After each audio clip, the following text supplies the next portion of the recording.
Antara paparan menarik hari ini, Perikatan Nasional hanya bermimpi, UMNO tetap teguh dengan kerajaan perpaduan. Menteri Besar Terengganu bakal ditukar sekiranya Samsuri menang Kemaman. Tiada majoriti besar, tidak mustahil boleh tumbang. Sudah ada nama isi jawatan Menteri KPDN?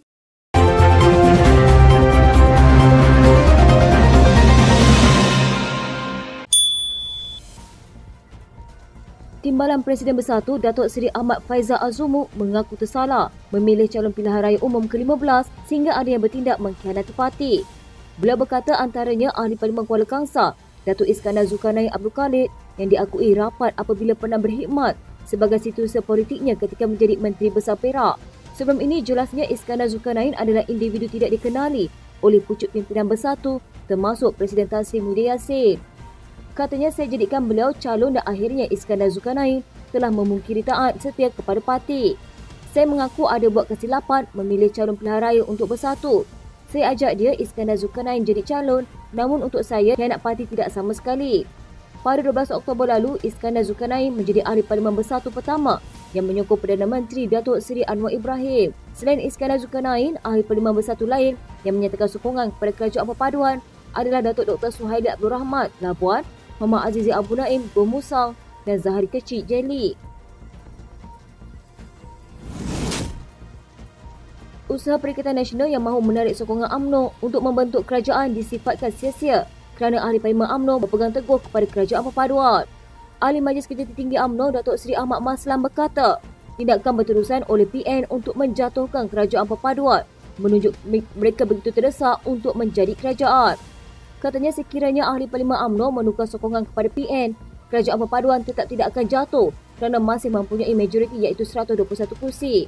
Oleh itu, sipil mana yang PN pakai kononnya mampu menerajui kerajaan jika berjaya tarik sokongan Ahli Parlimen UMNO. Malangnya 4 Ahli Parlimen PN telah menyatakan sokongan kepada kerajaan perpaduan. Menurut Ahli Parlimen Pontian itu lagi, kesemua Ahli Parlimen UMNO telah menandatangani aku janji untuk setia kepada parti sebelum pilihan raya umum ke-15 bagi mengelak tindakan berpaling putadah dilakukan. Katanya begitu juga 10 Ahli Parlimen BN termasuk daripada UMNO yang sebelum ini dilaporkan menandatangani surat akuan bersumpah menyokong pelantikan Tan Sri Muhyiddin Yassin sebagai Perdana Menteri. Mereka terikat dengan aku janji parti. Sekiranya tarik sokongan, mereka perlu membayar 100 juta ringgit seorang kepada UMNO. Andai ada 1 bilion turun dari langit pun, kerajaan perpaduan tidak akan jatuh. Dan situasi tersebut hanya merugikan Ahli Parlimen UMNO yang menyeberang ke blok pembangkang iaitu BN. Sebelum ini, Presiden PAS Tan Sri Abdul Hadi Awang mendedahkan BN masih berusaha menarik sokongan pemimpin UMNO yang tidak menyokong kerjasama parti itu dalam kerajaan perpaduan untuk bergabung dengan mereka. Katanya pencalonan Menteri Besar Terengganu Datuk Seri Dr. Ahmad Samsuri Mokhtar pada pilihan raya kecil Kemaman adalah persediaan untuk PN mengambil alih pentadbiran kerajaan. PAS bukan sekadar ingin mengekalkan kemenangan di Parlimen Kemaman, sebaliknya mempunyai agenda yang lebih besar untuk calonnya iaitu Datuk Seri Dr. Ahmad Samsuri Mokhtar. Timbalan Presidennya Datuk Seri Tuan Ibrahim Tuan Man berkata, parti itu mengharapkan Menteri Besar Terengganu itu dapat menyumbang sesuatu kepada negara sebagaimana yang dilakukan di negeri ini. Menurutnya, Ahmad Samsuri mempunyai rekod yang baik sepanjang mentadbir Terengganu dan memenuhi kriteria yang ditetapkan. Katanya orang tanya pasal apa kita lantik Dr. Ahmad Samsuri jadi calon kita di Kemaman. Sudah tentulah kita faham PAS Pusat ada agenda besar bawa beliau ke Parlimen. Ada benda besar lah, kalau benda kecil letak orang lain pun Kemaman, insya-Allah boleh menang. Tapi kita tak nak sekadar mahu Dr. Ahmad Samsuri sumbang sesuatu kepada Terengganu, mesti berjaya menyumbang untuk Malaysia, insya-Allah. Ahli Parlimen Kubang Kerian itu menambah, keberadaan seorang menteri besar di Parlimen juga penting untuk memudahkan segala urusan pentadbiran negeri dan perkara yang berkaitan dengan kerajaan pusat. Malah katanya perkara sama dilakukan Selangor, Negeri Sembilan dan Pulau Pinang yang turut menjadikan menteri besar dan ketua menteri sebagai ahli parlimen. Katanya kita nak beritahu bahawa penting bagi menteri besar ini duduk dalam parlimen supaya isu Terengganu boleh dijawab. Dia Ahmad Samsuri ada maklumat dalam kepala dan apa saja keperluan dan perancangan pembangunan Terengganu dia boleh bicara terus di depan Perdana Menteri dan Menteri-Menteri. Itu kalau jadi pembangkang di parlimen. Kalau jadi kerajaan pusat, semua sedia maklum apa yang sepatutnya dibuat. Kita akan angkat Terengganu, Kelantan, Kedah dan Perlis sebagai mekanisme untuk mengangkat ekonomi orang Melayu di Malaysia.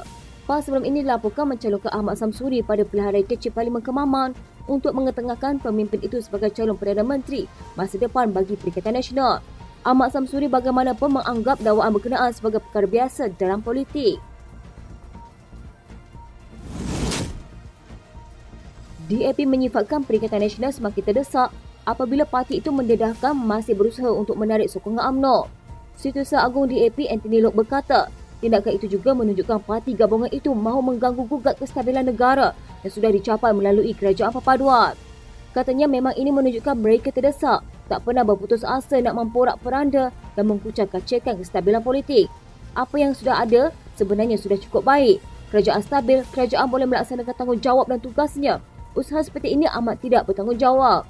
Sebelum ini, Presiden PAS Tan Sri Abdul Hadi Awang mendedahkan PN masih berusaha menarik sokongan pemimpin UMNO yang tidak menyokong kerjasama parti itu dalam kerajaan perpaduan untuk bergabung dengan mereka. Katanya pencalonan Menteri Besar Terengganu Datuk Seri Dr. Ahmad Samsuri Mokhtar di Pilihan Raya Kecil Kemaman adalah persediaan untuk PN mengambil alih pentadbiran kerajaan. Katanya PRK bukan untuk Kemaman sahaja, besar untuk Malaysia keseluruhannya. Ini untuk menambah mempertahankan kursi Melayu PN yang ada. Kita sedang memujuk lagi UMNO kerana UMNO bukan semua sokong Pakatan Harapan, sedang pujuk lagi pihak lain untuk bergabung. Dalam pada itu, Loke yang juga ahli Parlimen Seremban berkata, titah yang di-Pertuan Agong Al-Sultan Abdullah di Ayatuddin Al-Mustafa Bilal Shah supaya semua pihak memastikan kerajaan stabil juga tidak dihiraukan PAS. Katanya sedangkan yang di-Pertuan Agong berkali-kali bertitah supaya pastikan kerajaan stabil dan tidak ada lagi kucak-kacir politik yang fokus bangunkan negara. Tetapi mereka ini tak habis-habis berangan nak rampas kerajaan, tunggulah sampai pilihan raya. Sementara itu ketika ditanya mengenai kempen PAS di Kemaman yang banyak menyentuh isu hubungan UMNO dan DAP, Loke berkata perkara itu menunjukkan PN ketandusan modal. Beliau berkata tidak ada yang perlu digusarkan mengenai kerjasama antara UMNO dan DAP. Katanya, jadi hari ini apa yang kita takutkan? Saya boleh turun bersama dengan pemimpin UMNO, berkempen bersama orang lama UMNO Ahmad Said. Tak ada masalah kita turun ke kawasan pengundi Cina, pergi ke kedai kopi berceramah. Kalau kita terlalu taksub pada sentimen lama ini, tidak akan membawa ke mana-mana. Kalau asyik nak mainkan sentimen, jangan lupa PAS pun pernah bekerjasama dengan DAP. Jadi apa masalahnya? Kerajaan Perpaduan pimpinan Perdana Menteri Datuk Seri Anwar Ibrahim tidak mustahil boleh ditumbangkan ekoran parti-parti yang menyertainya tidak mempunyai majoriti besar. Setiausaha Agung Parti Pribumi Bersatu Malaysia, Datuk Seri Hamzah Zainuddin mendakwa kerajaan Madani yang diterajui Pakatan Harapan itu hanya memenangi 82 kerusi parlimen pada pilihan raya umum lalu dengan undi popular 36.1% berbanding Perikatan Nasional meraih 49.3%. Katanya PN lebih popular daripada mereka PH. Jadi kita kena teruskan kekuatan sokongan supaya boleh capai lebih 50% undi popular. Dalam pada itu, Hamzah turut mengingatkan Anwar supaya tidak mempersoalkan usaha menukar kerajaan. Susulan Presiden Parti Keadilan Rakyat itu juga pernah memulakan tindakan serupa menerusi satu gerakan pada 16 September 2008.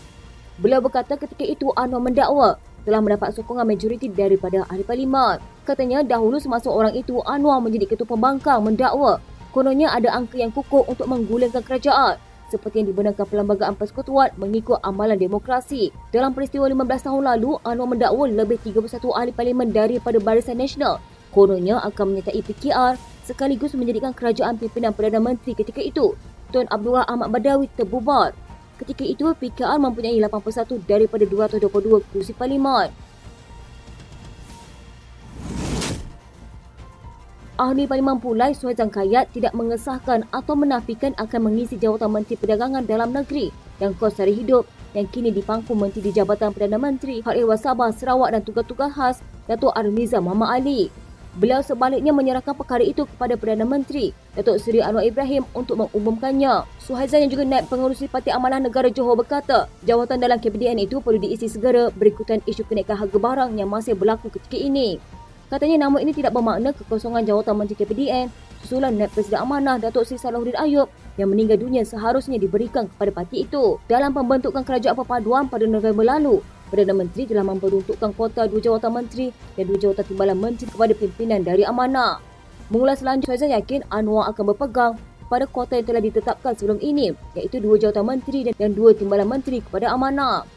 Katanya jawatan menteri apa untuk Amanah itu terpulanglah kepada Perdana Menteri yang mempunyai kuasa untuk melantik sesiapa sebagai menteri.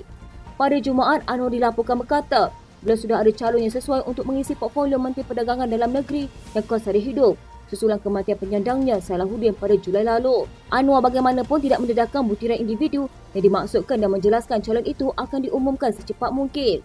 Salahuddin meninggal dunia di Hospital Sultan Nabaya di Alor Kedah pada malam 23 Julai lalu setelah ditidurkan lepas menjalani pembedahan akibat perdarahan otak. Sekian berita terkini di TV pada hari ini. Jangan lupa follow Facebook dan YouTube Deadline TV. Dapatkan info terkini di Facebook serta YouTube di TV.